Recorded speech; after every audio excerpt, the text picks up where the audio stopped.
오늘 증시 셔터맨은 뭐 늘 오시는 분이십니다. 추운 겨울에도 이렇게 와주셔서 좋은 이야기 해주시는 인포스탁 데일리의 김종효 전문위원 모셨습니다. 네, 안녕하세요. 네, 안녕하십니까. 네, 오늘 뭐 바람도 차고 시장도 차갑고 되게 힘들었던 하루였던 것 같습니다. 네. 어떻게 보면 정말 어제 하루 반짝.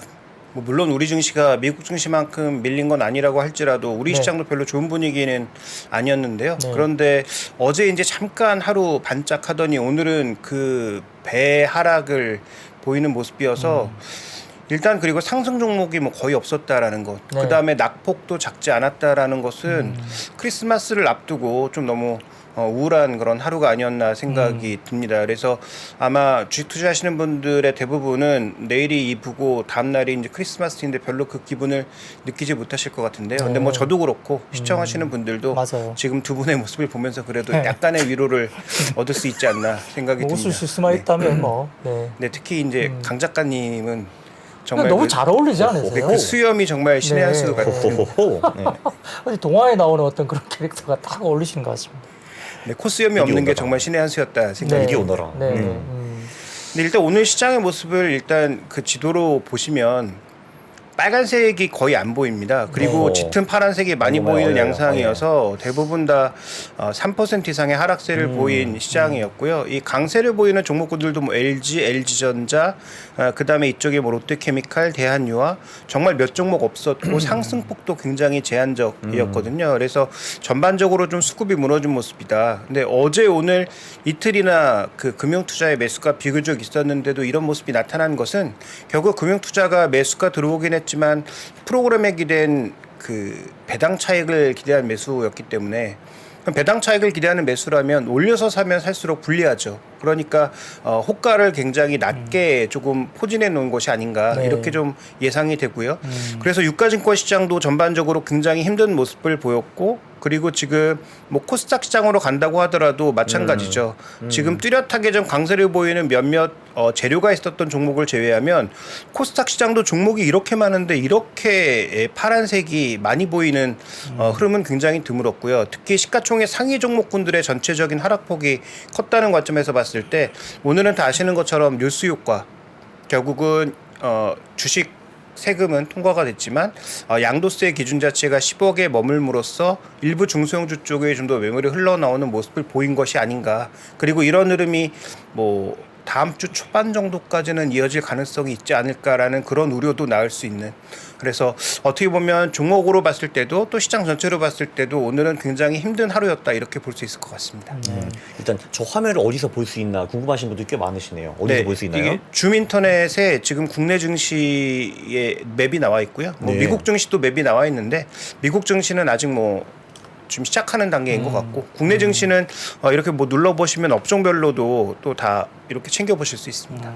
와, 근데 정말 18억이 진짜 멍이 들었네요. 딱 보니까 저거. 네, 지금 뭐 이 해당 업종도 보시면 오른 게 G2파워 같은 딱 한 종목, 나머지 이제 보합 몇 종목을 제외하면 이 색깔 자체가 이렇게 짙기 때문에 전체적으로 정말 오늘은 이 파란색 피가 좀 철철 흐르는 그런 하루가 아니었나. 그래서 매수도 없고 오늘처럼 차라리 하락한 날 만약에 거래라도 좀 많이 발생했다면 뭔가 좀 변곡점을 예상해 볼 수 있는 그런 하루가 아니었을까 이렇게도 생각해 볼 수 있었을 텐데 답답하게 오늘도 또 거래가 별로 없는. 그래서 이번 주에 그 연말로 가면서의 최대 특징은 정말 뭔가 거래가 없어서 무기력 장세가 벌써 2주 연속으로 이어지고 있는 것은 아닌지 좀 걱정스러운 부분입니다.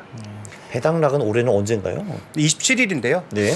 배당락이 있을 때 보통 이제 배당락 있고 나서 뭔가 수급의 변화 이런 것들이 기본적으로 오기 마련인데 이렇게 거래 대금이 지속적으로 감소하고 미국 시장에서 또 모멘텀을 잃어가는 모습을 보인다면 아마 이제 배당락 이후에도 의미 있는 변화를 우리가 단기적으로 예상하기엔 좀 어려운 그런 뭔가 재료가 나오거나 시장을 뒤바꿀 만한 뭔가 큰 액션이 있어야 되는데 이번 주에 이제 우리가 가장 그 눈에 띄게 나타난 것은 엔화의 흐름 아니겠습니까?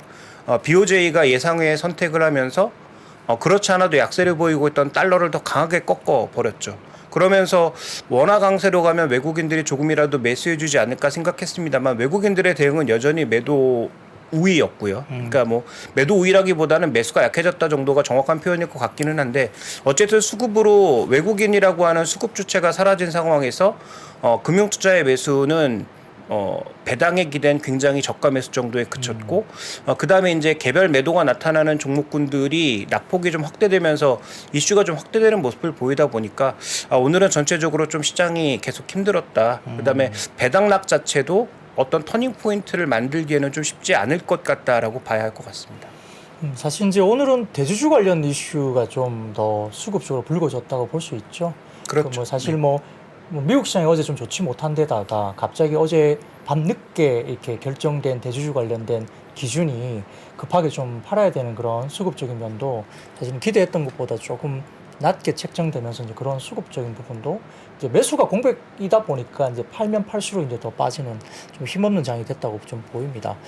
예, 전체적으로 보면은 뭐 특징주랑 이런 것들이 좀 있을까요? 시장에 대한 네, 특징주? 일단 오늘 뭐 아침부터 강세를 보였던 종목은 눈에 띄는 것은 한 뭐 두 종목 정도였는데요. 네. 제약주 쪽에서 일부 뭐 뉴스가 나타났던 레드캣바이오 정도가 조금 눈에 띄는 모습이었고, 그 다음에 또 하나 종목은 그 리튬 관련주 중에서 또 자회사 관련 소식이 나왔던 미래나노텍 정도가 오늘 네. 장중 큰 폭의 강세를 보인 것을 제외하면 LG전자가 애플카 이슈로 어저께 등락이 있었다가 LG가 부정했습니다만 그래도 안 빠진 정도, 네. 좀 눈에 띄는 그런 종목 흐름이 아니었나 보여지고요. 그 외 나머지 종목군들은 오늘 전체적으로 수급에 의해서 전반적으로 좀 무너지는 모습이어서 LG전자를 조금 말씀을 드리자면, LG전자는 지금 저는 그 애플카 이슈는 더 이상 안 쫓아다니셨으면 좋겠습니다. 왜냐하면 이슈가 나올 때마다 뭐 등락이 나왔다가 내렸다가를 반복하는데, 어차피 그 특정 언론사에서 계속 나오고 있는 이슈이기도 하고 동일한 기자가 계속 동일한 얘기를 하고 있는데 네.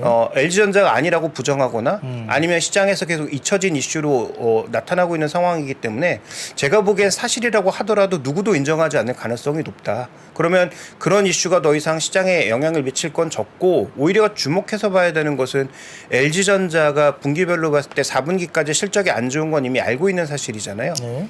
그런데 계절적으로 보면 4분기에 재고 털고 그다음에 뭐 그 보너스 지급하고 그다음에 1, 2분기부터는 다시 새 제품 팔기 시작하면서 마진율이 굉장히 빠르게 돌았거든요. 그래서 매년 1분기에 보면 4분기에 마진율이 OP 마진이 확 떨어졌다가 1분기에 올라오는 게 일반적이었습니다.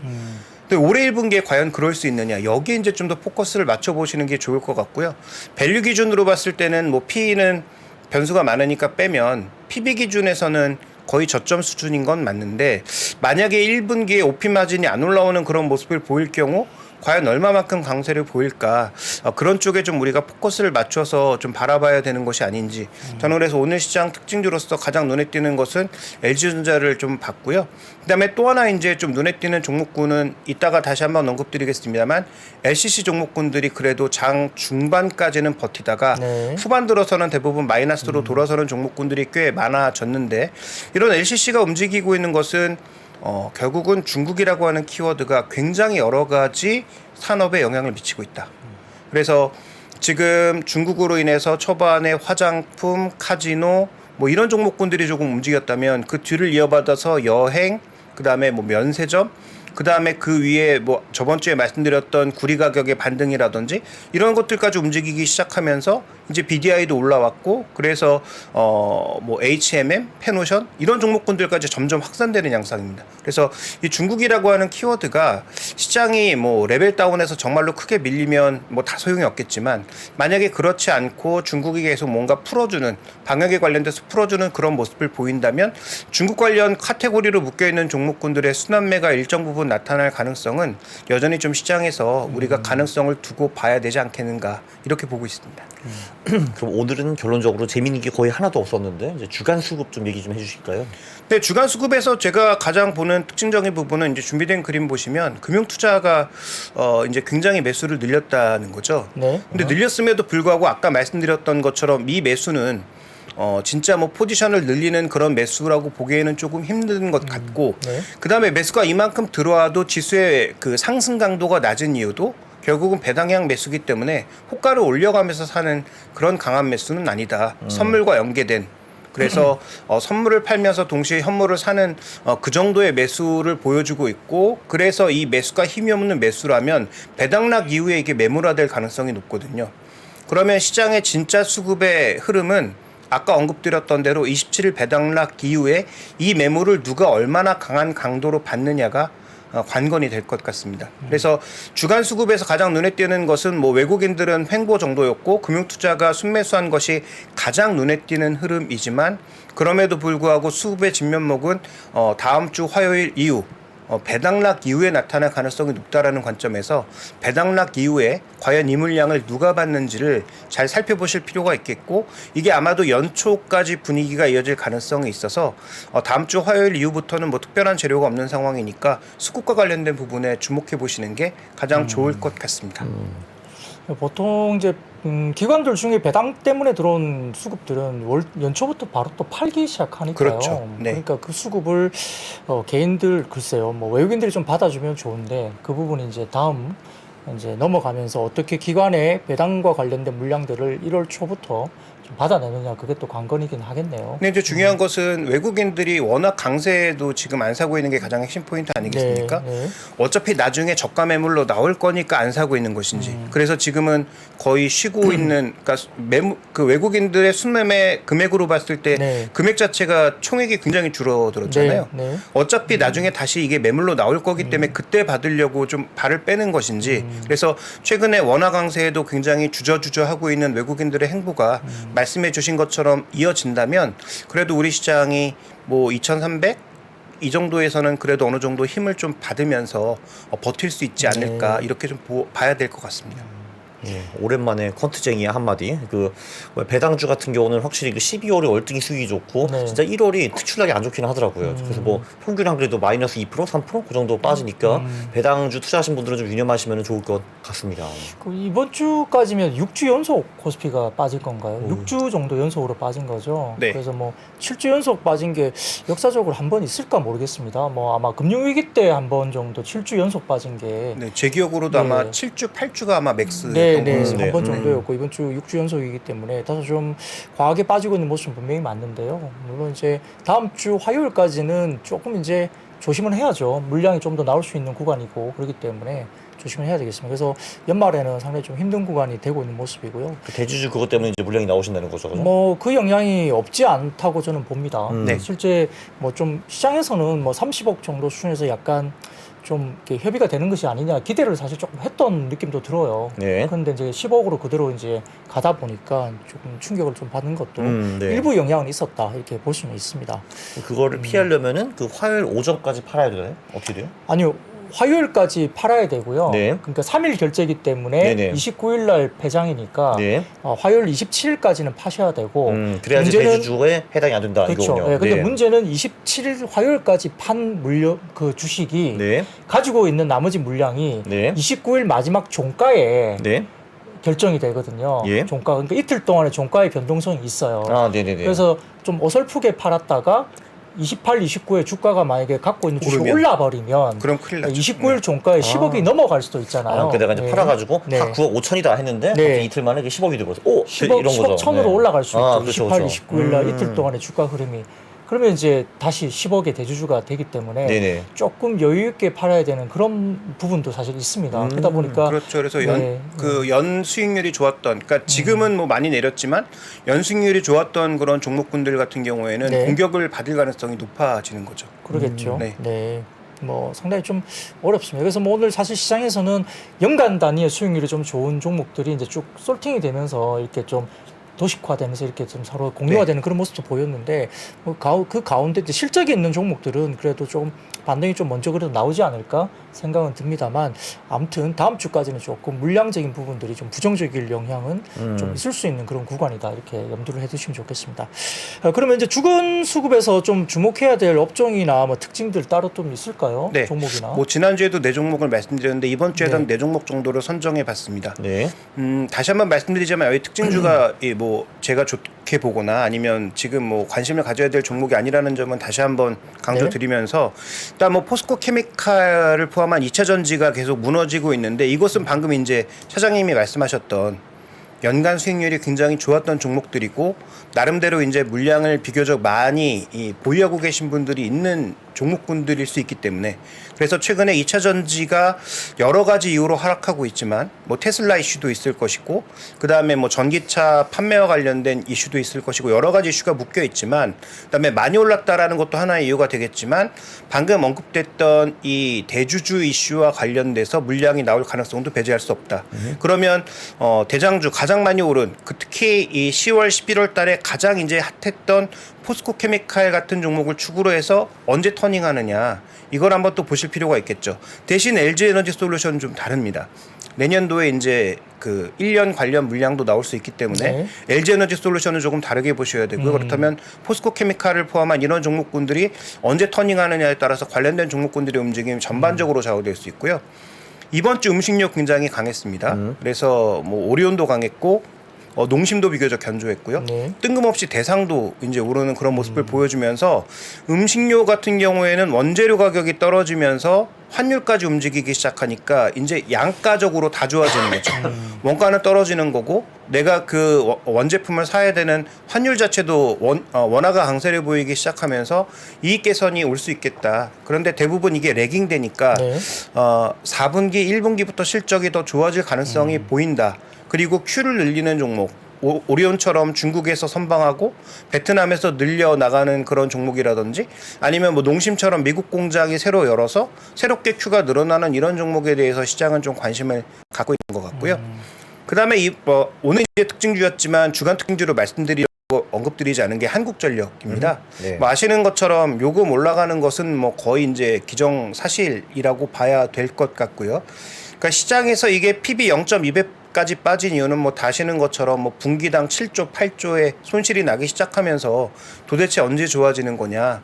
그다음에 얼마만큼 요금을 올릴 거냐에 대한 논의가 있었는데 한전법이 한번 통과가 안 되면서 그러면 요금을 생각보다 많이 올릴 수 있겠다. 그래서 지금 시장의 컨센서스는 킬로와트당 한 30원 정도 아닐까 이렇게 보고 있는 것인데 뭐 그 이상으로 올라갈 수도 있겠다라는 얘기도 흘러나오는 것 같고요. 그래서 한전이 일단 가격 회복 그동안 워낙 많이 빠졌던 것에 대한 가격 회복 정도를 보여주고 있는데 3월 정도까지 이 한전법이 확정돼야 되는 거 아니겠습니까? 지금 자기 자본의 2배인데 이걸 5배까지 늘리고 1년 지나면 일몰되는 그런 이 한전채와 관련된 법안이 이 통과가 되고 그다음에 이 요금과 관련된 어떤 가이드라인도 확실하게 보이면 아마 그때가 이제 좀 상승의 한계가 아닐까. 그래서 그런 뉴스들을 좀 챙겨보실 필요가 있을 것 같고요. 마지막으로는 이제 티웨이항공 포함해서 최근 뭐 진에어 같은 종목군들이 좀 올라오고 있는데 뭐 지난주에도 잠깐 언급드린 것 같습니다만 이런 종목군들의 핵심 포인트는 이제 중국 노선도 다 재개되는 상황이기 때문에 아마 이제 BEP를 넘어설 가능성이 있다는 것이죠. 근데 문제는 BEP까지 가면서 주가가 회복되는 것은 좋은데 물량이 나올 가능성도 있다. 그러니까 뭐 티웨이항공을 포함해서 대부분의 종목군들이 다 지난 2년 동안 유상증자도 하고 채권 발행도 뭐 새로 하고 하면서 전체적으로 지금 물량화될 수 있는 그런 물량들 잠재 물량들을 갖고 있다는 거죠. 이게 아마 내년에 실제로 나올 부분도 있을 거고 네. 그렇다면 그 물량된 부담도 있기 때문에 지금 당장이야 뭐 중국 버프 받아서 조금 더 좋아질 수 있겠지만 상단을 제약하는 요소들에 대해서도 우리가 조금 면밀하게 계속 살펴볼 필요가 있을 것 같습니다. 정말 오래 살다 보니까 한국 전력이 오르는 이런 날도 나오네요. 네. 그 언제까지 한국 전력이 시가총액 1위였죠 한국에서? 한 90년대 말, 2000년대 글쎄요, 초반에. 예, 기억이 잘 안 나는데요. 네. 굉장히 오래됐죠. 그렇죠. 근데 이날 이제- 저기는 삼성전자를 지키고 1등이었죠. 네. 최근에 뭐 작가님은 그 여행을 좀 많이 다니시는 편이시잖아요. 네. 일본을 최근에 가보신 10월에 경우는 갔죠? 네네. 10월에 갔다 오셨죠. 예. LCC 쪽 좀 어떠시던가요? 그때 제가 근데 LCC를 안 타고 이제 좀 메이저 항공사 타고 갔다 와가지고요. 뭐 네. 잘은 모르겠습니다. 네. 네. 근데 뭐 여행사 이렇게 공항의 분위기는 또 있잖아요. 그 이번에 뭐 태국에 가보니까 사람들은 상당히 이제 많았고요. 네. 근데 푸켓 같은 경우도 이제 많이 사격을 받았다라고 하더라고요. 딱 가보니까 근데 한국 사람들은 거의 없었고요. 동양 사람들이 굉장히 적고 러시아 사람들 판이었습니다. 한 8, 태국이? 90%가 러시아 사람들이에요. 러시아 분들? 네. 어. 제가 또 학교에서 5년 동안 러시아를 배웠거든요. 근데 대충 뭐만 하는지는 이해를 하는데 네. 진짜 많더라고요. 진짜 많았어요. 그 최근에 보면 뭐 거의 일본 쪽으로 좀 이제 LCC가 좀 집중되고 있고 국내 그 저가 LCC 항공사들의 비중이 대한항공 아시아나보다 일본 쪽은 LCC가 훨씬 더 많이 지금 그렇죠. 나가고 단거리 있다고 노선은 그래서, 당연히 더 많겠죠. 네, 그렇다 네. 하더라고요. 그래서 아마 짧게나마 아무튼 뭐 분기 단위로는 흑자 전환이 바로 될 가능성이 높기 때문에 그 부분에서 이제 일부 LCC 쪽이 좀 이제 강세를 보이고 있는 부분인데 아무래도 그때 이제 처음 이제 흑자 전환에 대한 부분들은 반응을 할 수는 있지만 어쨌든 일부 이제 자본 잠식이 됐던 종목들도 좀 있는 상태에서 약간 또 증자에 대한 이슈가 갑자기 또 불거질 수도 있고 그렇죠. 어떤 상황이 네. 또 어떻게 될지는 조금 리스크 요인은 있다 이렇게 보시면 될 것 같습니다. 그거 아시죠? 그 대한항공을 부킹한 사람도 이제 LCC로 그 태국에 가는 경우도 네. 있어요. 근데 그러면은 LCC 부킹하시는 분들은 식사가 안 나오고 대한항공 부킹하시는 분들 식사가 또 나옵니다. 그렇게 또 운영을 하더라고요. 네. 아 그러니까 대한항공을 하면은 식사가 나옵니까? 네, 그렇죠. 네. LCC 쪽은 식사가 당연히 안 나오겠죠. 그렇죠. 그러니까 옆에 딱 보고서 아니 왜 쟤는 밥 주고 나 안 줘 이렇게 하는 것 같더라고요. 보면. 네. 아, 그것도 중요한 팁이네요. 아무튼 뭐 조만간 상대와 또 박탈감. 네. 그렇죠. 뭐 작가님하고 저하고는 같이 또 여행을 가실 거니까 우리 어디 가죠? 네. 뭐 조만간 말씀을 해보시죠. 알겠습니다. 알겠습니다. 뭐 여튼 지금 최근에 보면 음식료 업종도 상당히 괜찮습니다. 아까 네. 말씀드렸던 워낙 강세로 접어들면서 수혜주로도 거론되고 있고 또 곡물 가격이 최근에 굉장히 하향 안정화가 됐기 때문에 네. 원자재 관련된 부분들에 대한 안정화가 조만간 1분기나 2분기 정도에 오리온도 2분기 정도부터는 뭐 원자재가 많이 빠진 게 반영된다 코멘트도 했고요. 그래서 상당히 강한데 좀 더 이어질까요? 이미 좀 신고가를 냈던 종목들도 꽤 있습니다. 네. 네. 저는 일단 음식료 쪽에 대해서는 다음 주에 만약에 지수가 돌아선다면 이번 주에 강했던 종목군들이 또 강할 가능성은 낮다. 거꾸로 네네. 거꾸로. 오히려 왜요? 왜냐하면 시장 전체가 지금 뭐 거래를 수반하면서 가는 장이 아니니까 네. 이번 주에 강했던 게 다음 주에도 또 강할 가능성은 상대적으로 낮은 거죠. 기술순환 매우 없는? 그렇죠. 근데 네. 예를 들어서 만약에 다음 주도 지수가 지지부진하거나 옆으로 뭐 계속 기어가는 그런 형태로 보인다면 잘 안 빠질 가능성. 그러니까 이런 강한 종목군들의 핵심은 결국 조정받을 때 기간 조정 형태로 가는 게 많으니까 네. 만약에 음식료 업종이 뭐 기간 조정의 형태로 계속 버틴다면 네. 저는 뭐 여전히 뭐 관심권 안에 두실 필요는 있겠다 정도로 보고 있고요.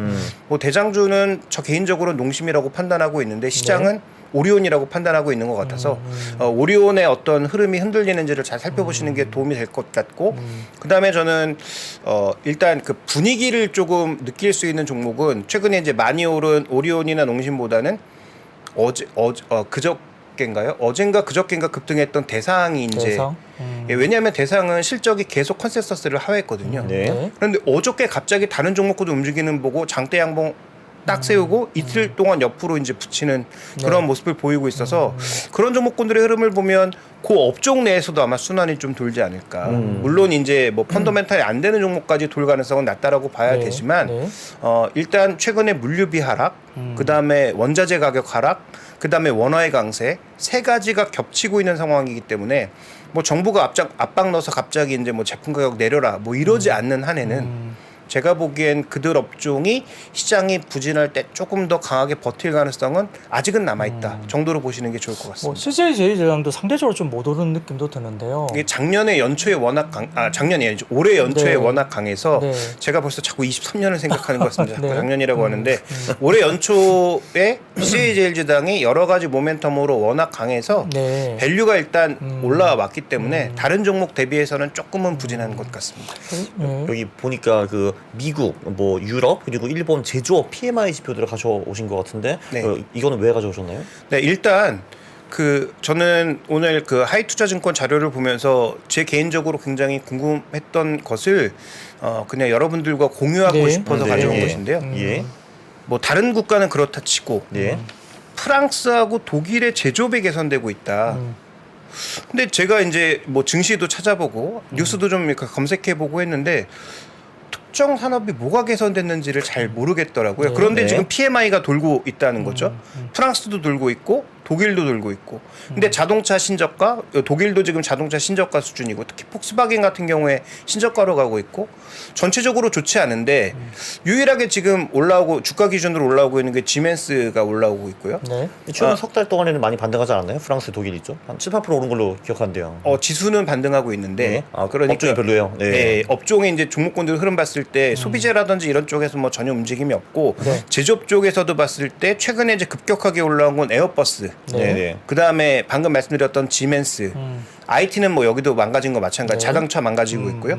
그다음에 전체적으로 지금 보면 종목군들 중에서 좀 강세를 보이는 것들이 유틸리티 쪽이 그나마 조금 견조하게 버티고 있는 모습들을 나타내고 있기 때문에 그렇다면 이 시사점을 우리가 어떻게 좀 해석해봐야 될까? 유럽도 그런 쪽만 개선되고 있는 상황이라면. 추가적으로 자금이 공급되지 않고 그다음에 유럽도 계속 금리를 올리는 그런 양상으로 갈 때 과연 어떤 업종들이 갈까를 고민해 보실 필요가 있을 것 같고요. 어제는 급락했지만 그저께 기준으로 또 신고가 난 종목은 여전히 또 미국도 캐터필라거든요.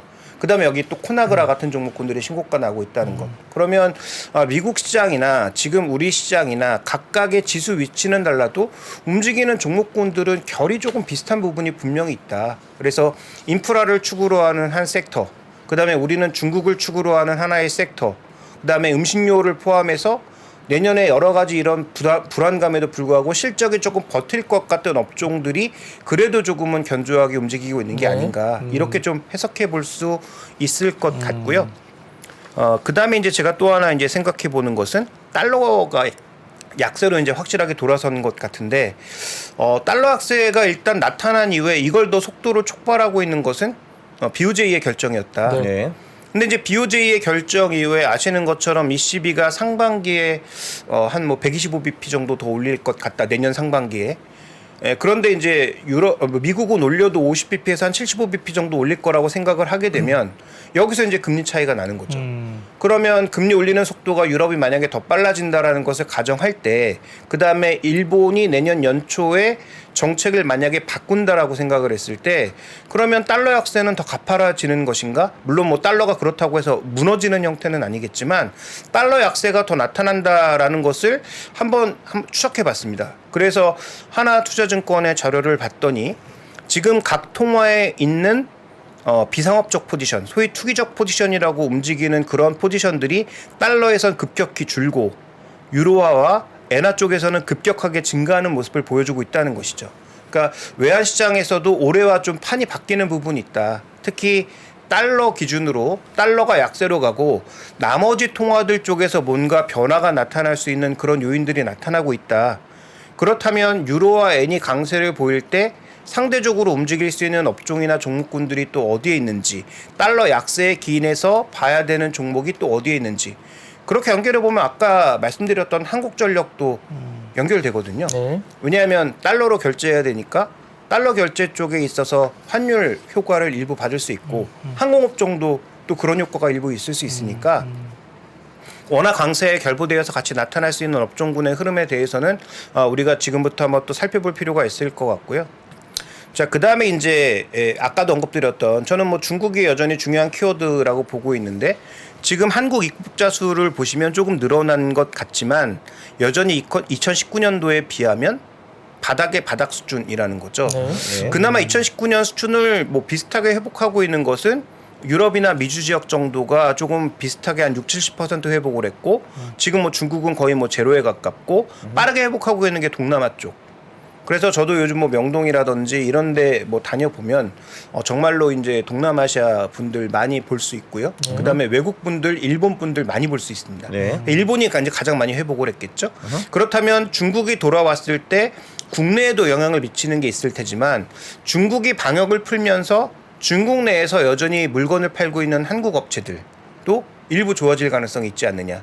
이런 부분들을 살펴봐야 될 것 같고요. 실제로 이쪽에 보시면 BDI 돌아선 것, 철광석 가격이 오르고 있는 것, 그다음에 WTI의 움직임, 그다음에 지난주에 말씀드렸던 구리의 움직임, 이런 것들이 전부 한 패러그룹으로 움직이고 있다는 거죠. 그래서 내년도에 증시를 확 돌아세울 만한 특별한 테마나 아니면 대장주가 생기지 않으면 결국은 저는 이런 것들이 아마 내년 초에도 일종의 트렌드로 이어질 가능성이 있기 때문에 환율 관련된 종목군들, 그다음에 중국을 키팩터로 움직이는 종목군들에 대해서 한번 좀 관심을 가져볼 필요가 있지 않을까 이렇게 봐야 할 것 같습니다. 그러니까 확실히 좀 기술 있고 뭐 좀 팬시한 거보다는 그냥 뭐 먹는 거, 에너지, 저기 뭐 유틸리티, 인프라 좀 원초적인 것 쪽으로 많이 좀 넘어간 것 같네요, 그죠? 이게. 네, 그렇죠. 지금까지의 지속권이. 분위기는 그래서 이게 이제 뭐 내년 한 해 내내 이어진다 이렇게 보긴 어렵겠죠. 그런데 어쨌든 지금 이게 글로벌리하게 다 같이 움직이고 있는 하나의 그룹핑이 되어 있으니까 예. 전 그런 것들은 국내에서도 한번 주목해 볼 필요가 있다. 그래서 최근에 뭐 오늘은 어떻게 됐는지 제가 시세를 보지 못했는데 미국의 디어 움직이기 시작하면서 우리나라에서도 TYM이나 뭐 대동 같은 종목군들이 움직였거든요. 그래서 이런 종목군들의 흐름들도 계속 눈여겨서 한번 좀 보실 필요는 있을 것 같습니다. 사실 뭐 실적이 좀 받쳐지지는 않지만 뭐 순수 NCC 범용 제품을 하는 대한유화나 롯데케미칼도 네, 오늘 뭐좀 강했죠. 눈에 띄게 네. 강세였고요. 뭐 여튼 중국 리오프닝 관련된 수혜를 보는 업종들에 대한 뭐 관심도가 확실히 좀 높아지는 건 사실이고 엔화는 추가적인 강세가 좀 더 점쳐진다는 말들이 많습니다. 뭐 정책적으로 추가 정책이 또 나올 가능성을 좀 계속적으로 네. 이제 좀 워닝을 시장에서 하고 있는 상황이기 때문에 일부에서는 뭐 한 엔이 이제 한 125, 120 정도까지도 추정을 하는 사람이 있습니다. 그래서 상당히 좀 그런 환율과 관련된 변동성을 저희가 보고 그렇게 되면 또 이제 일본과 경합하는 그런 섹터들이 있잖아요. 뭐 그런 쪽은 또 국내에서도 상대적인 부분에서는 조금 더 눈에 띌 수도 있겠다. 뭐 그런 생각도 잠깐 해볼 수 있겠습니다. 자, 그러면 뭐 마지막으로 뭐 이벤트 부분에 대해서 뭐 다음 주 관련된 뭐 이 스케줄이나 이런 것들 좀 짚어줄 게 있을까요? 네, 이게 가장 얘기할 게 없을 것 같습니다. 네. 왜냐하면 지금 실제로 보시면 다 휴장이에요. 네, 그래서 네, 우리도 네. 이제 거래일이 며칠 없고 네. 네. 영국계, 그러니까 영국계로 그 구분되는 나라들은 거래일이 뭐 3일 정도밖에 안 됩니다. 네. 미국도 4일밖에 안 되는 상황이고요. 네. 그래서 전체적으로 모든 증시들이 거래일도 줄고 그다음에 연말연시 분위기가 아무래도 나타난 개연성이 높은 만큼 거래가 급격히 증가하거나 아니면 시장에 뭔가 모멘텀이 확 바뀔 개연성이 낮다. 네. 그렇다면 여전히 종목 장세가 이어질 가능성이 높고 시장의 전체적인 에너지는 떨어질 것이기 때문에 너무 큰 욕심을 보이시기보다는 한 해를 잘 마무리하는 그런 흐름으로 가시는 것이 저는 좀 유리할 것으로 판단됩니다. 사실 지금 중국 쪽에 관련된 부분들은 리오프닝 기대감도 있긴 하지만 지표상으로 안 나오는 확진자 수와 사망자 수가 너무 급증하다 보면 1분기가 오히려 이제 지표들이 좀 굉장히 안 좋게 나올 가능성이 있어 보여요. 그러면 1, 2월이 굉장히 힘든 구간을 거치면서 3월 정도 양회 때 뭐 정부가 어떤 정책적인 부분을 좀 강하게 드라이브 거는 그래서 약간 좀 1, 2월 달에도 중국의 확진자 수에 대한 급증이나 사망자 수에 대한 급증에 따라 중국도 결국은 집에서 안 나올 수도 있잖아요. 중국인들도 그렇죠. 너무 스스로 많이 확진되니까 그럴 수 있죠. 스스로 집에서 그냥 그렇게 되면 가동률이라든지 지표들이 굉장히 좀 험악한 지표가 1, 2월 달에 좀 나올 수도 있지 않을까 그 고민도 사실 좀 되는 시장이거든요. 그렇죠. 그래서 너무 많이 오른 종목을 최근에 이제 뒤늦게 쫓아가는 것이 이제 가장 위험해 보이긴 하는데 뭐 그렇다고 또 안 오른 바닥권에 있는 종목만 또 노려보고 있으면 전혀 네. 또 움직임이 없을 수 있어서 그래서 저는 약간의 이제 균형이 좀 필요한 뭐 그런 상황이라고 보고 있습니다. 네. 하여튼 뭐 시장이 좀 오늘 굉장히 어려웠고 뭐 특히 이제 연말까지는 아까 말씀드렸던 이벤트 드리븐이 별로 없기 때문에 거래 대금이나 거래 양도 되게 줄고 있는 그런 부분이어서 네. 좀 연말 부분들이 좀 되게 좀 진짜 저희처럼 이제 산타 랠리가 왔으면 하는 기대감이 있었는데 어떤 분들은 뭐 11월 달에 이미 왔다 갔다. 네, 그리고 이제 산타 랠리 말고 이제 다른 랠리가 있는데 그게 그린치 랠리라 해가지고 그린치라고 아세요? 뭐 먹는 거예요? 아니요. 예, 네. 그린치라는 그 캐릭터가 있습니다. 그래서 네네. 그 나쁜 놈인가요? 1월 달까지 좀 좋지 않은 모습을 보이는 게 이제 그린치 랠리를 이야기를 하는 분도 계신데 아무튼 시장이 좀 어려워질수록 개인 투자자들이 쉽지 않은 시장이니까 연말에 그리고 연초에 좀 기대감을 갖고 좀 좋은 기운으로 시작했으면 좋겠다는 개인적인 바람은 있습니다. 근데 환경은 좀 녹록지 않으니 이런 부분들을 좀 잘 슬기롭게 잘 극복을 하시면 좋겠습니다. 근데 러시아하고 네. 아르메니아는 제가 알기로는 이 성탄절이 1월 6일 아마 7일 맞아요. 이럴 그럴 초죠. 겁니다. 네, 맞아요. 네. 네. 그러면 산타랠리가 그때 오더라도 산타랠리니까 아. 그때라도 좀 왔으면 뭐 그쪽만 가는 거 아닌가요? 또 혹시? 뭐 그럴 수도 있겠죠. 네, 다시 네. 한번 시장 문 열었나요? 열었죠, 그죠? 아마. 네. 1월 초에 아마 강 작가님이 또 더 이거 이렇게 나오시면 또 네. 네, 알겠습니다. 아무튼 네, 뭐, 두 번이나. 네. 예, 뭐 저희들 바람은 시장이 좀 더 이게 우리가 좀 좋은 환경에서 좋은 시장이 좀 됐으면 하는 개인적인 바람이 있습니다. 일부 좀 뭐 이런 질문 하나 들어오는 게 있는 것 같아요. 대주주 기준 관련해서 이제 가족 포함 계산이 좀 어떠냐 물어보시는 분이 잠깐 계신데요. 네. 간단하게 혹시 뭐 설명이 가능하실까요? 일단 종목별 합산 있죠. 네, 네. 그다음에 그 종목별로 합산할 때 직계 좀비속을 다 포함하는 거니까 위로도 아래로도 전부 포함이 되는 거죠. 그래서 할아버지, 나, 손자까지 다 포함되는. 어이가 없긴 하네요, 그죠? 네. 이거 그리고 주말에- 금액이 좀 너무 작기 그러면은 때문에. 그러면 이제 우리 할아버지, 할머니, 나, 우리 아빠, 엄마, 애들까지 삼성전자가 10억 넘으면은 대주주가 되는 거예요? 그렇죠. 아이, 혹시 좀 뭐 이상하네요. 집에 네. 집에 계신 뭐 남편이나 사모님께서 이제 비자금으로 주식 하시면서 그것도 이제 신용 레버리지 쓰셔서 뭐 주식을 또 많이 말 안 하고 이제 갖고 계실 수도 있기 때문에 허심탄회하게 오늘 저녁부터 크리스마스까지 좀 허심탄회하게 털어놓고 아니, 솔직히 우리 말씀하세요. 할아버지가 무슨 주식 갖고 있는지 모르잖아요, 사실. 그렇죠. 네, 집사람이 물어보기는 뭐 그렇고. 어떤 주식 네네. 갖고 있는지도 몰라요. 그리고 집사람이 신용을 썼는지도 잘 모르겠고 대출로 썼을 수도 있고요. 그러니까 모릅니다. 그러니까 삼성전자를 얼마나 갖고 있는지. 그러니까 예를 들면 그렇다는 건데 구체적으로 어느 네. 정도의 세금을 내야 되나요? 딱 보니까 우리 15억이네? 하면 어떻게 되는 거예요? 아 그건 저도 잘 뭐 계산을 저도 정확하게 세율까지. 예, 세율까지는 네, 계산하기는 네. 시간적으로 좀 어려워서 그럼 다음에 한번 전문가 모시고 한번 말씀 들을 수 있는 시간을 알겠습니다. 가지겠습니다. 이제 오늘 굉장히 춥습니다만 추운 날씨에도 오셔가지고 또 오늘 아주 뭐 여러 가지 이야기를 그러니까 김정우 위원님께서도 오늘이 올해는 마지막 방송이시네요. 그렇게 보니까. 네, 그렇죠. 네, 네. 어쨌든 몇 달 동안 또 굉장히 고생하셨고요. 그러니까요. 또 너무 감사드립니다. 네, 네, 감사합니다. 고맙습니다. 네. 새해 복 많이 받으십시오. 네, 복 많이 받으십시오. 자, 잠시 광고 듣고 오겠습니다.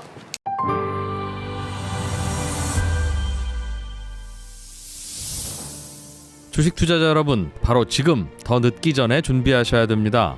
2023년이 코앞으로 다가온 지금, 1분 1초가 아까운 지금, 그래서 망설이지 말고 시작해야 하는 지금, 아직 늦지 않았습니다. 반도체, 2차 전지, 인터넷부터 자동차, 바이오까지 2022년에 놓쳤던 투자 흐름을 한 번에 따라잡고 2023년의 기회를 이번엔 절대 놓치지 마세요. 3프로TV 2023 베스트 투자 전략 12월 31일 다시 없을 혜택이 종료됩니다.